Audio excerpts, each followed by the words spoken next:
My name is Lucy Anderson-Wood, and I am one of the founders of the International Storytelling Festival and also the World Storytelling Cafe.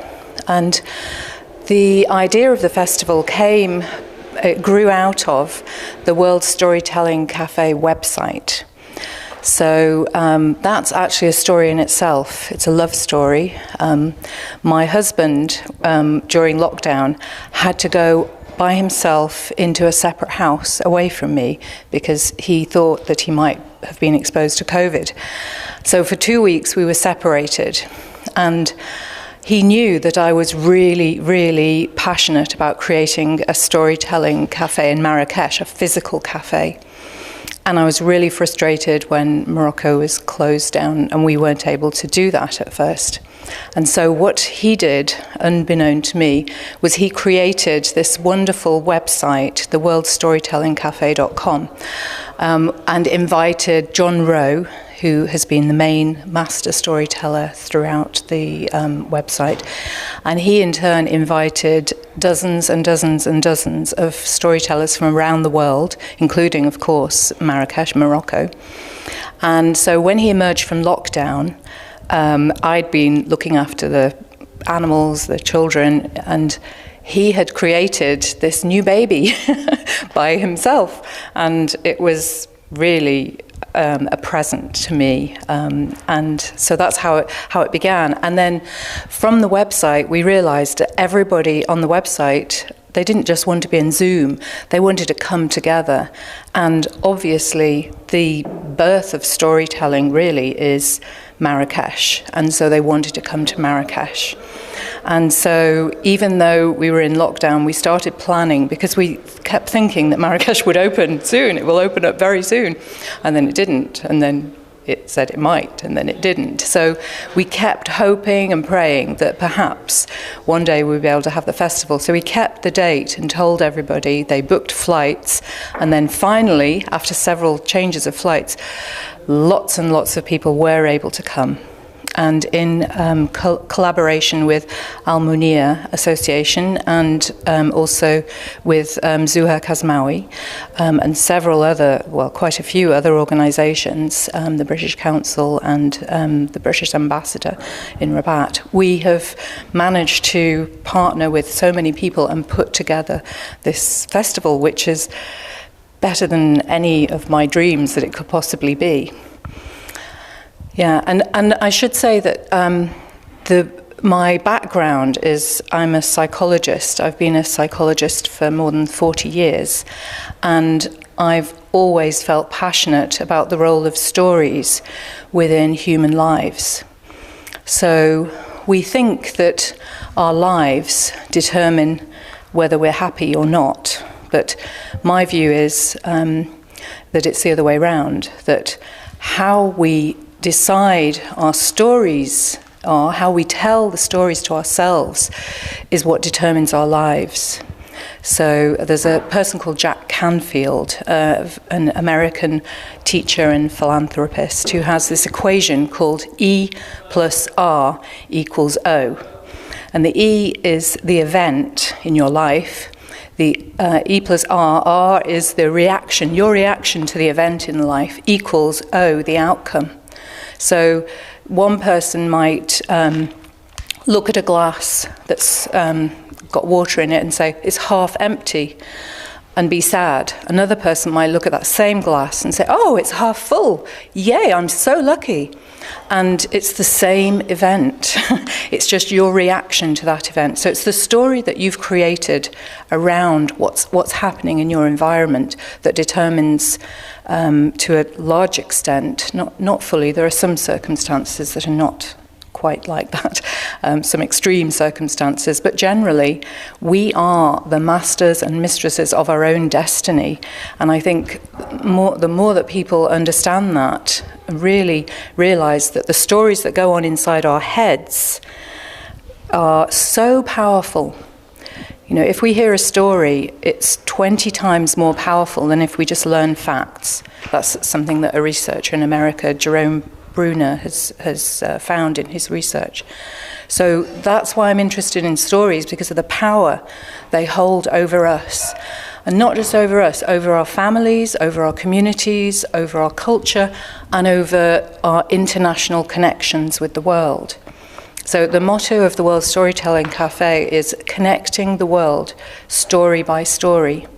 And that means connection between individuals, but it also means connections between cultures.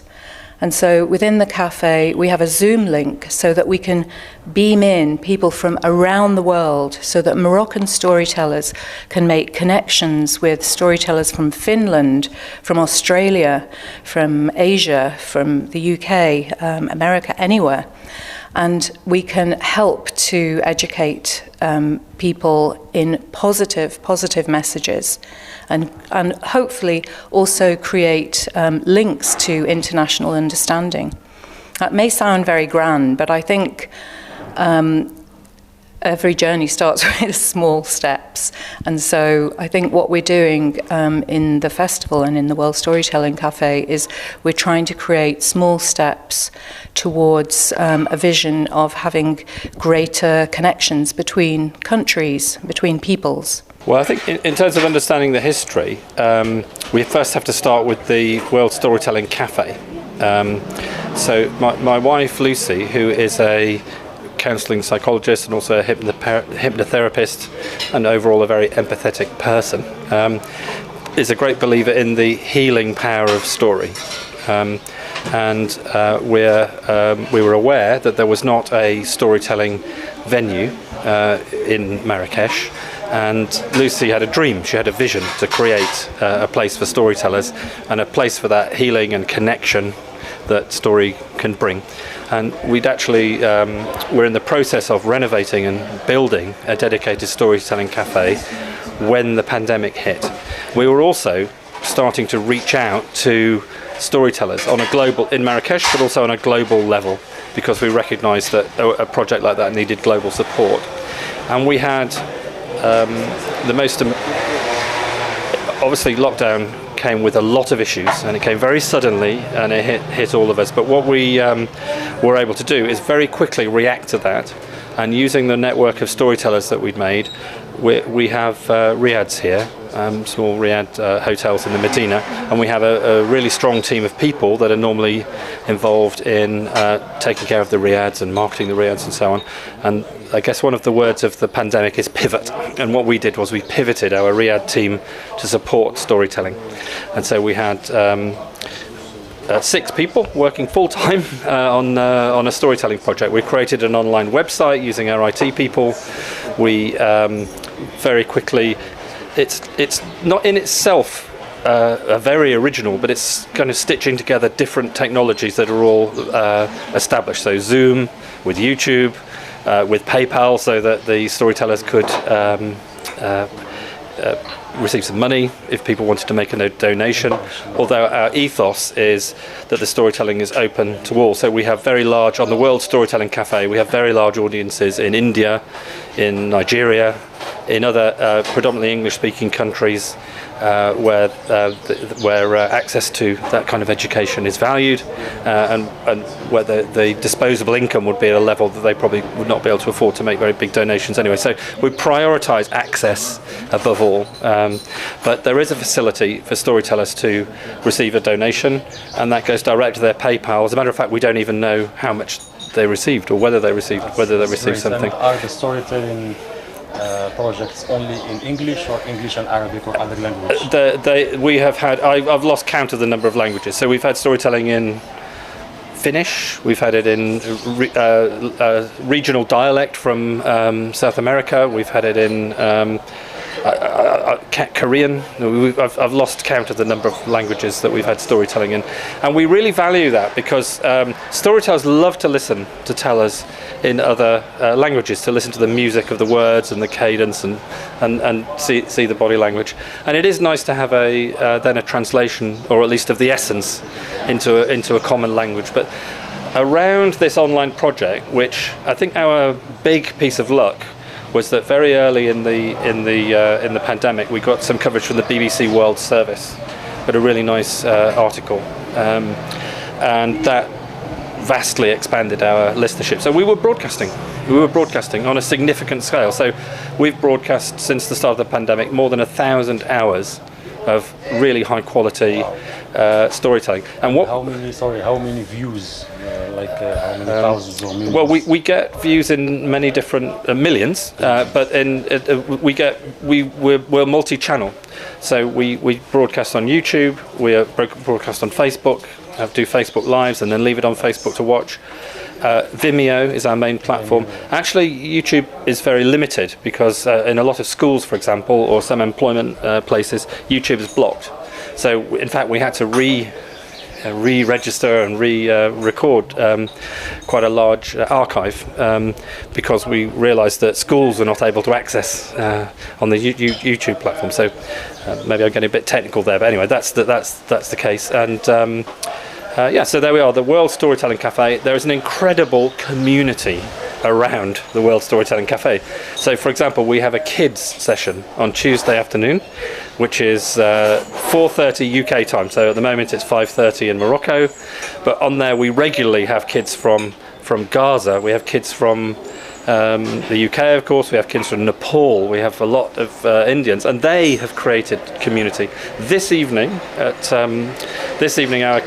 we've got a kids' story. We've got a gala dinner to celebrate the Storytelling Festival, and one of our young tellers from India, Yasname, is going to do the Friday evening story for us to cover for the other storytellers. So it's a real community. That's great. And one of the things that has made our festival so special is that we have 23 storytellers here from overseas, and many of them have become friends online during the pandemic and are meeting in person for the first time. And there are many things that are giving this festival energy. Yeah. But one of them is that reunion, or union, I should say, physical 3D coming together of these people who have not met before in real life. Yeah. I don't think we can replicate this exactly because the idea.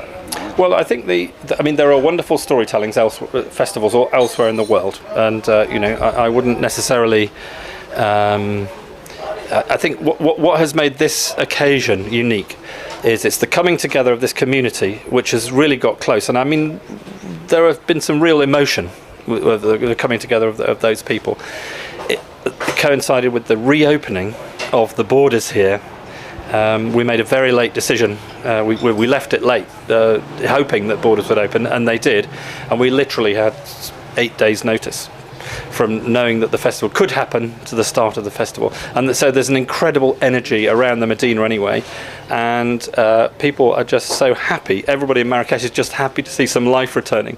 So could we recreate that particular set of energies and circumstances? Absolutely not. Because this is the first festival after the reopening of the We are the first significant arts or cultural event, or international arts or cultural event in Morocco since the reopening after the pandemic, and we're very proud of that. I mean, there are obviously some imperfections and some organisational challenges that we faced around that, but with goodwill on all sides, I think we're extremely proud of what we've created together.